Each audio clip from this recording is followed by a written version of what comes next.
The Sabadilla patient is a shivering patient, sensitive to the cold air, a cold room, cold food. He wants to be well wrapped up, wants hot drinks to warm up his stomach. He is subject to catarrhal conditions, and in these he wants hot air. The catarrhal conditions of the throat require hot drinks and food. Warm things are grateful to him. It is difficult to swallow cold things, they increase the pain and difficulty in swallowing. We often study remedies by contrast. This remedy travels from left to right, and at once a good prescriber connects it with lachesis. The soreness, pain and inflammatory conditions of the throat commence on the left side and spread to the right in both Sabadilla and lachesis. But warm things aggravate the pain in lachesis, they cause a spasmodic condition, with a sensation of choking, and therefore he wants cold things, which relieve, they are swallowed more easily and ameliorate the pain in the throat. Sabadilla on the other hand is relieved by heat, either outside or inside. Catarrhal condition of the nose, with constant sneezing, sensation of great rawness in the nose, burning, stuffing up of the nose. Discharge at first of thin mucus and later thick mucus. It has all the appearance of a coryza. The coryza is ameliorated from inhaling hot air. He sits before an open grate or register, with the head close to it, inhaling the hot air. Especially useful when the catarrhal state of the nose is prolonged, a prolonged coryza, which does not yield to ordinary remedies, a lingering coryza, and the discharge is exaggerated by the odor of flowers. Even thinking of the odor of flowers makes him sneeze and increases the flow from the nose. So, thinking of various things aggravates his complaints. Many hay fever patients are sensitive to the odor of flowers, to the odor of the hay field, to dying vegetable matter, so oversensitive to the odor of fruit or some that apples have to be removed from the house.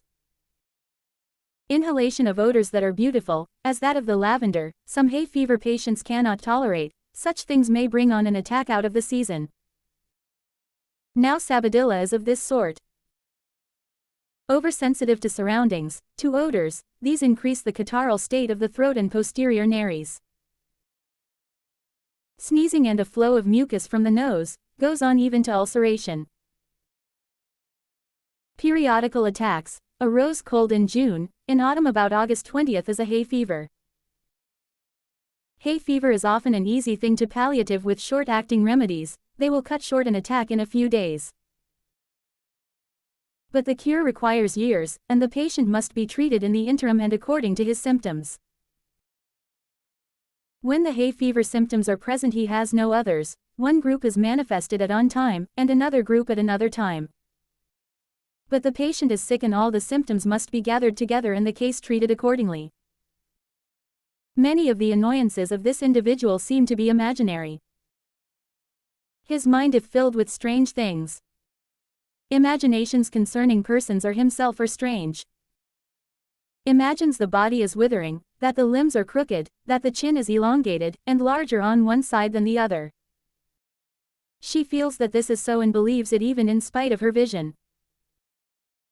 It is a sensation which she believes, a delusion, an insanity. Erroneous impressions as to the state of his body. Imagines himself sick, imagines parts shrunken, that she is pregnant when she is merely swollen from flatus, that she has some horrible throat disease that will end fatally.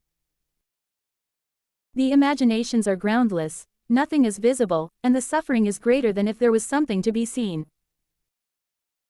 These patients often get no sympathy, they should really have a remedy.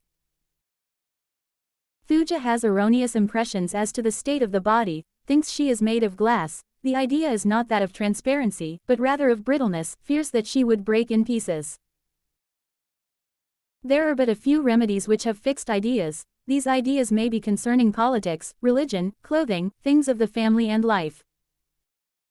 I once had an insane patient who would get out of the streetcar if anyone entered who wore a certain color, because she had a fixed idea that this was of evil import to her. The pulsatilla mental state in a man is that a woman would be a detriment to his soul, it is a delusion, a fixed idea. Iodine is full of fixed ideas. Anacardium has a fixed idea that a devil is sitting on one shoulder talking into his ear, while Angel sits on the other shoulder talking into the other ear, and he halts between the two and says nothing. Delirium during intermittence. Mental exertion aggravates the headache and produces sleep. A sleepiness comes on from thinking, meditating, reading. While meditating in a chair he falls asleep like nux mosciata and phosphoric acid. Dizziness, vertigo. He wakens up at night with vertigo. Vertigo in the open air, under all sorts of circumstances. Full of headaches. Headaches on one side of the head. The meditation which drives him to sleep brings on headache. Headache in school girls. Feeble children, who have to be taken from school because of headache, come home with strange imaginations concerning school and themselves. Headache stupefying and associated with coryza, in the frontal sinuses, above the eyes. Fullness, bursting, stupefying aggravated by jarring, sneezing, walking. Stupefying headache with coryza. Often gets up with it in the morning, increases during the forenoon. Head covered with a cold sweat. Many of the symptoms are closely related to veratrum, especially in the cold sweat on the forehead with complaints. Hay fever when there is spasmodic sneezing, fluent coryza, nostrils stuffed up, inspirations through nose labored, snoring, itching in the nose, profuse bleeding from the nose, bright red blood comes from the posterior nares and is expectorated, very sensitive to the smell of garlic, coryza with severe frontal pains and redness of eyelids, violent sneezing, copious watery discharge from the nose.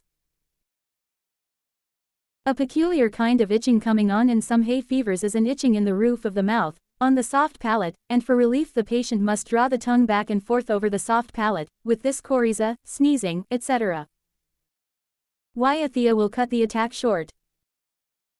When the itching extends to the larynx and trachea, with great irritability and sensitive to cold, nux vomica. When the discharge burns a red streak over the upper lip and about the wings of the nose, with sneezing and profuse, watery nasal discharge, arsenicum. Copious acrid lacrimation, and copious bland flow from the nose with sneezing, euphrasia. Copious, bland, watery discharge from the eyes and copious, acrid, watery discharge from the nose, allium cepa.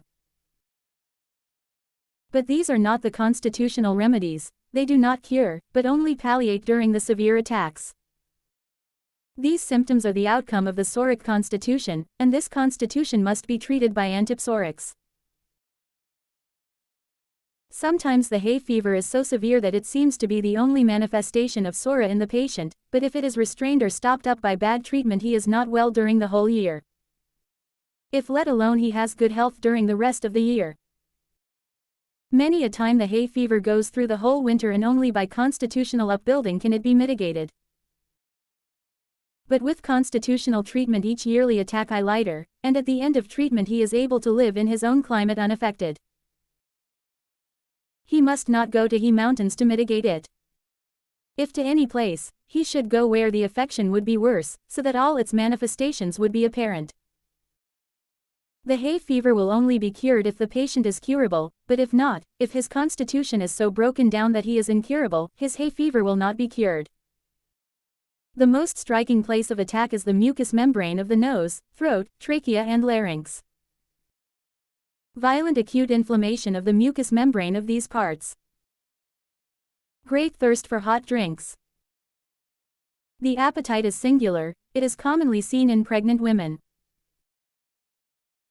She says she is never hungry, never wants anything to eat, and often there is an aversion to food, but when, from a matter of season, she concludes to eat, and she takes a mouthful, it tastes good, it recalls the appetite, and she makes a good meal. At other times not only a loss of appetite, but a disgust and loathing of food.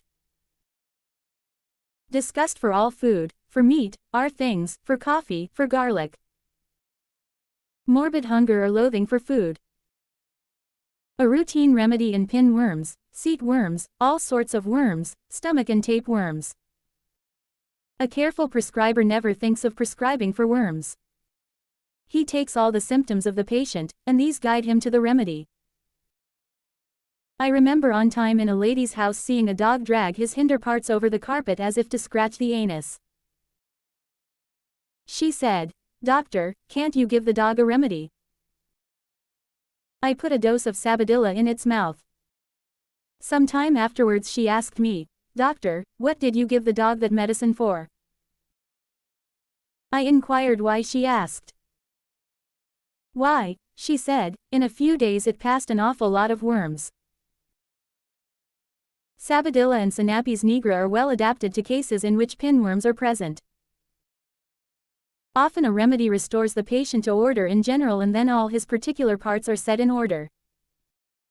Female sexual organs. Nymphomania from ascarides. Cutting pains, as from knives, in ovary. Menses too late, with painful bearing down a few days previous, decreased, flow by fits and starts, sometimes stronger, sometimes weaker, blood bright red. Hysterical patients, a patient with a strangely unbalanced mind, accompanied by various nervous manifestations. Twitchings, convulsive tremblings, or catalepsy from worms. It is true that worms will not prosper in a perfectly healthy stomach, intestine or rectum. They can only thrive in the unhealthy. Many a time I have had a patient bring me a tapeworm in a bottle after I had put them on an antipsoric, even when I did not suspect its existence. Turn the economy into order and the parasites go. The same applies to germs. They only exist as a result of disease. They have never been known to exist without the disease having first existed.